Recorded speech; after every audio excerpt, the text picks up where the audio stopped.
السلام على مهدي الأمم بجامع الكلم، السلام على خلف السلف وصاحب الشرف، السلام على حجة المعبود وكلمته المحمود، السلام على معز الأولياء ومذل الأعداء، السلام على وارث الأنبياء وخاتم الأنصياء.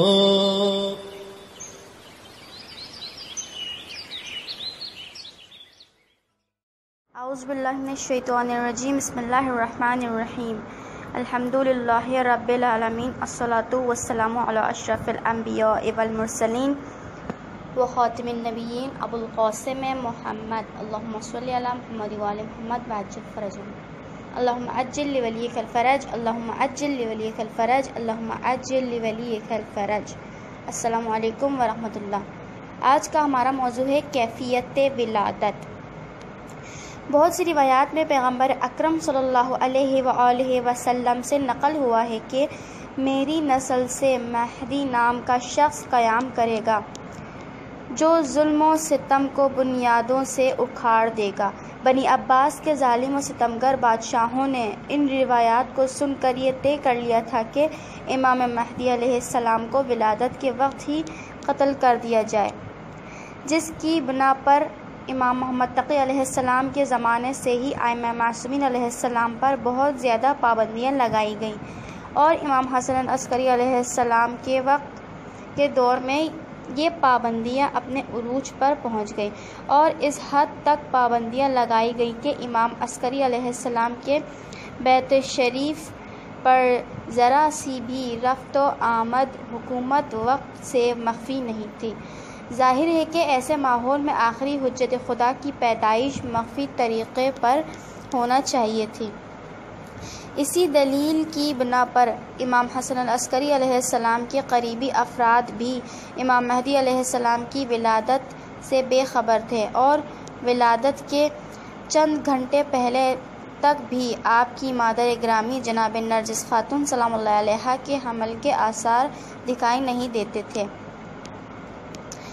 امام محمد تقی علیہ السلام کی بیٹی جناب حکیمہ خاتون امام مہدی علیہ السلام کی ولادت کے سلسلہ میں یوں فرماتی ہیں: امام حسن عسکری علیہ السلام نے مجھے بلا بھیجا اور فرمایا، اے پھوپھی جان، آج ہمارے یہاں افطار فرمائیے گا، کیونکہ نیمہ شعبان کی شب ہے اور خداوند عالم اس رات میں اپنی آخری حجت زمین پر ظاہر کرنے والا ہے۔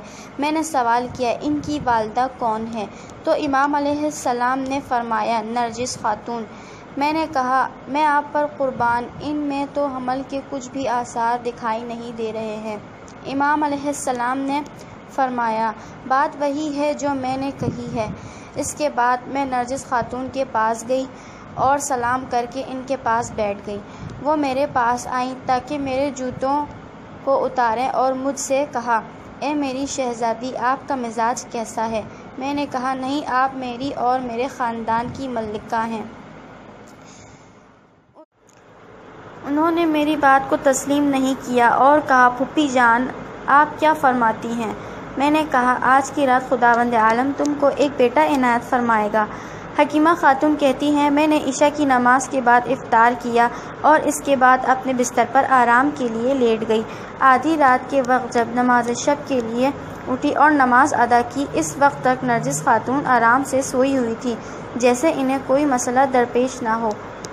میں نماز کی تعقیبات کے بعد پھر لیٹ گئی۔ اچانک پریشان ہو کر اٹھی تو نرجس خاتون اسی طرح سوئی ہوئی تھی، لیکن کچھ دیر بعد وہ نیند سے بیدار ہوئی اور نماز شب پڑھ کر دوبارہ سو گئی۔ حکیمہ خاتون مزید فرماتی ہیں، میں صحن میں آئی تاکہ دیکھوں کہ صبح صادق ہوئی یا نہیں۔ میں نے دیکھا کہ فجر اول ہو چکی ہے۔ اس وقت تک بھی نرجس خاتون سوئی ہوئی تھی۔ مجھے شک ہونے لگا کہ اچانک امام حسن عسکری علیہ السلام نے اپنے بستر سے آواز دی، اے پھوپھی جان، جلدی نہ کریں، ولادت نزدیک ہے۔ میں نے سورہ سجدہ اور سورہ یاسین کی تلاوت کرنا شروع کر دی۔ اس موقع پر جناب نرجس پریشانی کے عالم میں بیدار ہوئیں اور امام مہدی علیہ السلام کا ظہور ہوا۔ اللہم صلی علی محمد و آل محمد وعجل فرجہم، اور انہیں سجدے کی حالت میں دیکھا۔ میں نے بڑھ کر انہیں آغوش میں لیا اور انہیں مکمل طور پر پاک و پاکیزہ پایا۔ اس موقع پر حضرت امام حسن عسکری علیہ السلام نے مجھے آواز دی، اے پھوپھی جان، میرے فرزند کو میرے پاس لے آئیے۔ چنانچہ میں ان کو آپ کے پاس لے گئی۔ انہوں نے انہیں اپنی آغوش میں لے کر فرمایا، اے میرے فرزند کچھ کہیے۔ چنانچہ وہ نوزائیدہ طفل مبارک یوں محو گفتگو ہوا، اشہد ان لا الہ الا اللہ وحدہ لا شریک لہ واشہد ان محمدا عبدہ ورسولہ۔ اس کے بعد امیر المؤمنین اور باقی ائمہ علیہم السلام پر درود و سلام بھیجا، یہاں تک کہ اپنے پدر بزرگوار کا نام لیتے ہی رک گئے۔ امام حسن عسکری علیہ السلام نے فرمایا، پھوپھی جان، ان کو ان کی والدہ کے پاس لے جائیے تاکہ ان کو سلام کریں۔ حکیمہ خاتون کہتی ہیں، دوسرے روز جب میں امام حسن عسکری علیہ السلام کے یہاں گئی تو میں نے امام علیہ السلام کو سلام کیا۔ میں نے پردہ اٹھایا تاکہ اپنے مولا و آقا امام مہدی علیہ السلام کو دیکھوں، لیکن وہ دکھائی نہ دیے۔ لہٰذا میں نے ان کے پدر بزرگوار سے سوال کیا، میں آپ پر قربان، کیا میرے مولا و آقا کو کوئی مسئلہ پیش آ گیا ہے؟ امام علیہ السلام نے فرمایا، اے پھوپھی جان، میں نے ان کو اس خدا کے سپرد کر دیا ہے جس کے سپرد جناب موسیٰ کی ماں نے جناب موسیٰ کو کیا تھا۔ حکیمہ خاتون کہتی ہیں، جب 7واں دن آیا میں پھر امام علیہ السلام کے یہاں گئی اور سلام کر کے بیٹھ گئی۔ امام علیہ السلام نے فرمایا، میرے فرزند کو میرے پاس لے آئیے۔ میں اپنے مولا و آقا کو ان کے پاس لے گئی۔ امام علیہ السلام نے فرمایا، اے میرے لخت جگر، کچھ کلام کیجیے۔